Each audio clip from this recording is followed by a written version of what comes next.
আজ Indian secular ফ্রন্টের ডাকে শিয়ালদা থেকে আরজিকর অভিমুখে শ্যামবাজার পর্যন্ত একটা প্রতিবাদী মিছিল ছিল।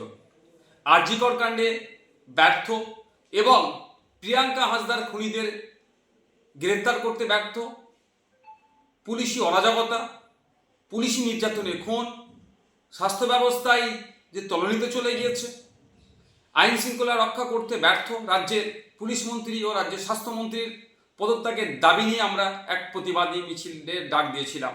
কিন্তু সকাল থেকে যেভাবে মুষলধারে কলকাতা শহর এবং শহরের আশপাশে বিভিন্ন জেলাতে বৃষ্টি হচ্ছে, ফলে যোগাযোগ ব্যবস্থা থেকে শুরু করে ট্রেনের যাতায়াতে সমস্যা হয়ে উঠছে, আমরা রাজ্য কমিটির পক্ষ থেকে আমরা বিবেচনা করলাম এই প্রাকৃতিক দুর্যোগের কারণে আমরা আমাদের এই আজকের শিয়ালদা থেকে আরজিকর অভিমুখে যে প্রতিবাদী মিছিলটা ছিল সেটাকে আমরা স্থগিত করলাম।